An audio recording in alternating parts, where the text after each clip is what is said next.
Alors nous allons maintenant nous intéresser à certaines pathologies du quotidien. Dans votre livre, vous en évoquez 25. On va revenir sur quelques-unes d'entre elles. C'est ça. Alors Monsieur Clavicule, déjà, premièrement, c'est quoi un torticolis ?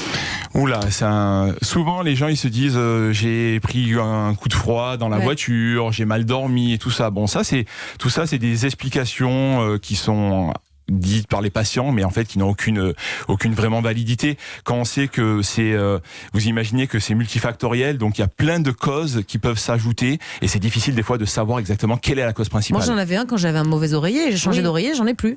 Ouais, mais peut-être que c'était une période aussi où vous étiez plus stressé que d'habitude. Il y a plein de choses où un petit peu, plein de facteurs qui peuvent influencer. Ouais. Et puis, est-ce que c'est aussi potentiellement parce qu'on tourne la tête trop vite, non ? Non.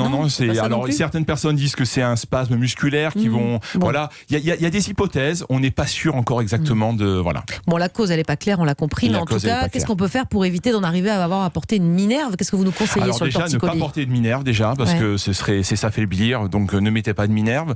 Déjà se dire, comme tout à l'heure on a dit, d'être optimiste, se dire un torticolis dans tous les cas ça va mieux en 3-4 jours. Donc pas de stress, ça va aller mieux, voilà, on reste optimiste. Il n'y a pas de torticolis qui demeure après 3-4 jours.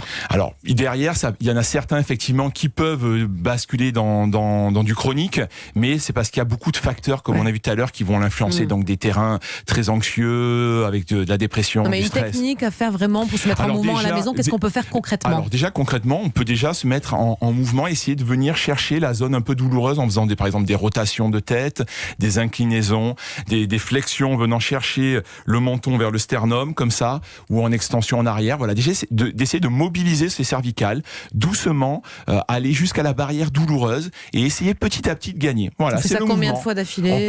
On peut le faire 10 fois d'affilée, 2-3 fois par jour pour commencer. Voilà, ou alors des petits étirements où on vient attraper l'oreille opposée et tirer doucement sur la tête pour mettre en tension tout le trapèze. Vous voyez, ça c'est des étirements qui sont faciles à faire et qui peuvent aussi être intéressants. Ça c'est en attendant d'aller vous voir, on est d'accord. Si on a vraiment trop mal, on peut quand même aller voir son ostéo. Exactement. Si la douleur est trop importante, dans ces cas-là, on va voir son ostéo, on va voir son médecin. Ou son kiné. Alors pour voir son kiné, il faut quand même passer chez le médecin parce qu'il faut une prescription médicale, mais une ordonnance. Mais en tout cas, on va consulter et parfois ça permet d'aller un peu plus vite. Donc il ne faut pas se priver des choses qui peuvent nous faire du bien. Alors vous